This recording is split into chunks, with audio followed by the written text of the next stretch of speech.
Welcome to New Hampshire's Business. I'm Fred Coker. We live in an age of global business, digital online networking, digital resources, and professional associations. So, how are local chambers of commerce able to stay relevant and viable for their local members and their communities? Here are some of the ways revealed in a February survey. Chamber of Commerce leaders in U.S. and Canada. Stepped up efforts with local economies. Advocacy for policies and candidates for office. Diversifications of revenue streams. Emphasis on digital transformation. That's from Growth Zone Software, who conducted their 11th annual chamber survey just as in February. With me to tell us how they remain relevant and viable are the presidents of two of New Hampshire's 45 local and regional chambers of commerce, Donna Morris, president of the Greater Derry Londonderry Chamber of Commerce and formerly president of Salem's Chamber, and Tim Sink, president of the Greater Concord Chamber of Commerce, at least for the next few months, because Tim is retiring after 33 years that saw downtown Concord transformed. Welcome to you both. Thank you, Fred. Nice to have you here. Nice to have you here. You two are two of the most experienced chambers leaders in the state.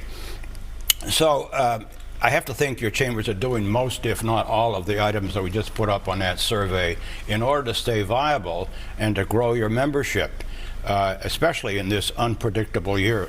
Donna?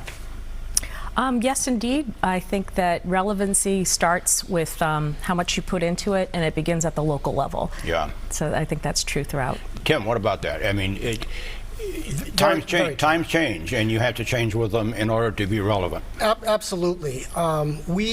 Chambers are information clearinghouses for communities, and that is a really important role that we play. But you had mentioned advocacy, and chambers of commerce are boots on the ground in the local community. Most chambers are involved one way or the other at the state level, but we can really have an impact on the local level with our local governments. There have been mergers of chambers of commerce in New Hampshire over the last couple of decades. Keene and Peterborough come to mind. The Central New Hampshire Chamber was formed out of a lot of Lakes Region chambers. What caused those mergers, and are there some possible going forward? Tim? I think there are.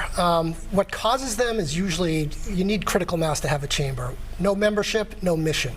Yeah. So these chambers are merging because they're relatively small communities, and it makes a lot of sense from an economic perspective.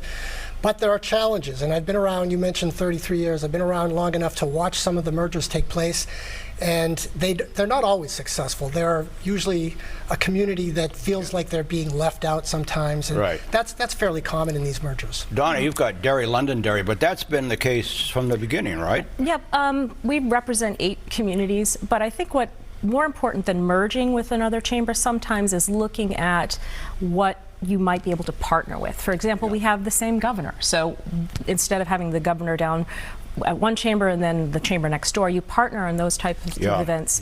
Salem and Derry Londonderry used to do that a lot, particularly with presidential candidates. That was always a lot of fun when they would come in the area. You need that threshold. But there's something about a local chamber where you've got that connection with the community. You can, sometimes mergers you can spread yourself a little too thin and people don't feel that sense of community that really comes with a chamber. What's the local issue on the front burner for your chamber now, Derry Londonderry? Is it housing? Is it child care? Is it workforce? Is it tariffs? Yes. All of those. Yes, all of them, and they are intertwined, obviously. I think the tariffs are probably the biggest thing right now because it does spread to so many different industries. Derry Londonderry has a very strong brewery, local brewing, microbrew companies, and the cost of aluminum is going to really hit some of them. But you think about all the building opportunities along I-93 with the 4A expansion and the over 100, almost 600 acres of developable land. With the uncertainty of what the cost of lumber or steel or copper is going to be, a lot of those projects are waiting to see before they pursue that type of economic development investment. Same question. Same question. Well, I would say up until recently, housing was probably the biggest issue in our community, but a lot of work's been done on the municipal level, just within the city limits of Concord, we've got something like 25 or 2,700 units that are in process right now. So we're making 2,700. Wow. 2,700. So we're making progress. We're making a dent there. Tariffs, there's a lot of concern about that, but the shoe really hasn't dropped there. And I've gotten some mixed reactions from some of our members. We also have a brewery that is suffering from aluminum tariffs, but we have car dealerships, and we have seen those increased sales in anticipation of costs going up. Tim Sink, president of the Greater Concord Chamber of Commerce, and Donna Morris, president of the Derry London Dairy Greater Derry London Dairy Chamber of Commerce. Thank you. Thank you. Thank you. Short. This was great. If you missed part of this briefing on Chambers of Commerce in New Hampshire, you can go to WMUR.com, where it will be posted all this week.